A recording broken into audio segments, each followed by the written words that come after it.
6-7 سال کی شاید میری عمر تھی تو والد صاحب مجھے اپنے ساتھ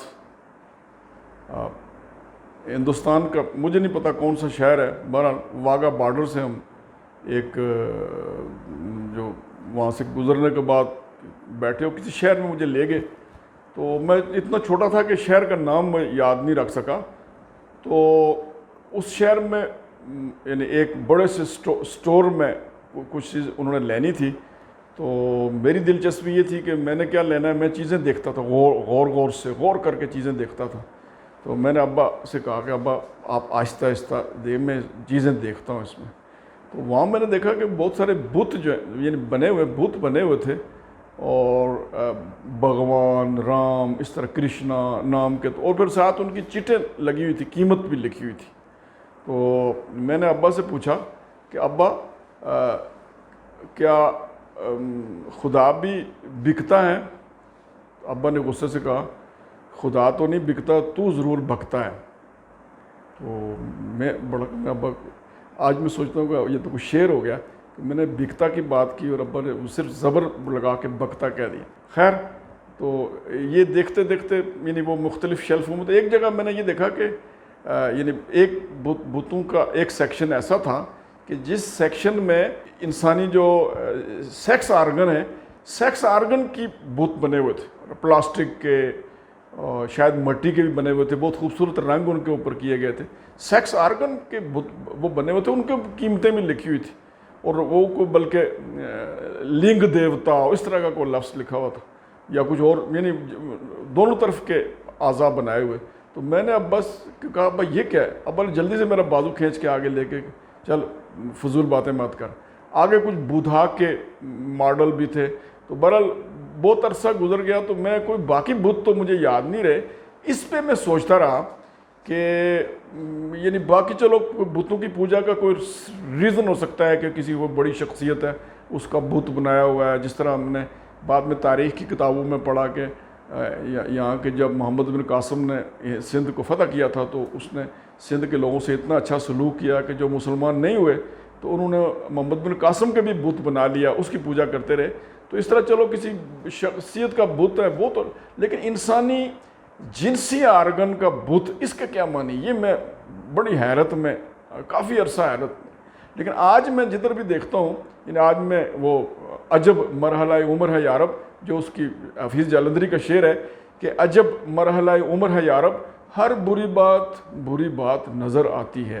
یعنی وہ باتیں جو شاید پہلے بری نہیں لگتی تھی اب واقعی ان کی اوریجنل سمجھ میں آتی ہے. آج جدھر بھی دیکھیں پوری دنیا کے انسان، خواہ وہ مسلمان ہیں، خواہ وہ کرسچنز ہیں، خواہ وہ بدھ مت کے ماننے والے ہیں، خواہ وہ یہودی ہیں، یہ عالم عرب والے ہیں، یہ جدھر بھی دیکھیں وہ تو پوجا ہی اسی بت کی کرتے ہیں، جنس کے بت کی پوجا کرتے ہیں، پیٹ کی بت کی پوجا کرتے ہیں. میں ایک کتاب پڑھ رہا تھا، مولانا سید ابو الحسن علی ندوی کی کتاب، عربی میں بیسیکلی چھپی، وہ ماذا خسر العالم بانحطاط المسلمین، کہ مسلمانوں کے عروج و زوال سے انسانی دنیا پہ کیا اثر پڑا. اس کا انگریزی ترجمہ بھی ہے، اردو میں ترجمہ اسی نام سے ہے کہ مسلمانوں کے عروج و زوال کا انسانی دنیا پہ اثر.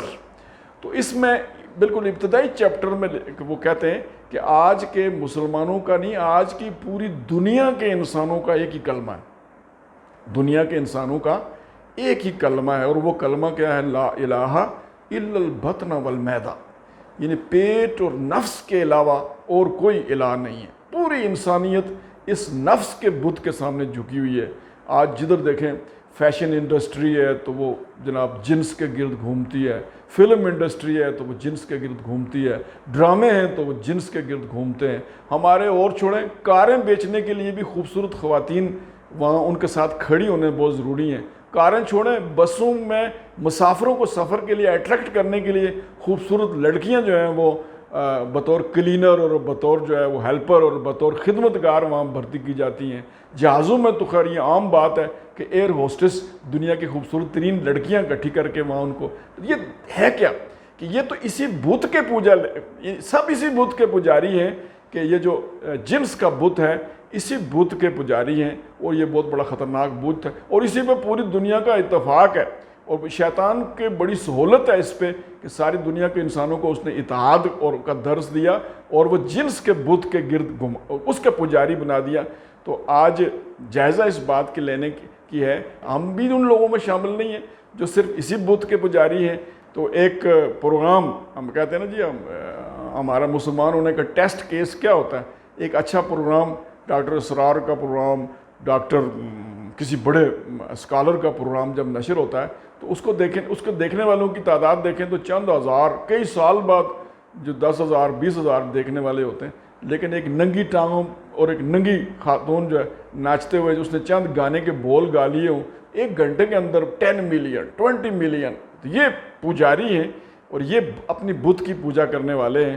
تو اللہ تعالیٰ ہمیں بت پرستی سے نجات دے، اور جب ہم بت پرستی چھوڑیں گے تو پھر خدا پرست بنیں گے۔ لا الہ کا مطلب یہی ہوتا ہے کہ ہر بت ہم نے توڑنا ہے، خواہ وہ بت ہمارے دل میں ہے، ہمارے دماغ میں ہے، ہمارے موبائل میں ہے، ہر بت کی نفی کرنی ہے، پھر اللہ الا اللہ کی بات ہوگی۔ تو اللہ تعالیٰ ہمیں صحیح معنوں میں بت پرستی سے نجات دے اور صحیح معنوں میں مومن بنائے۔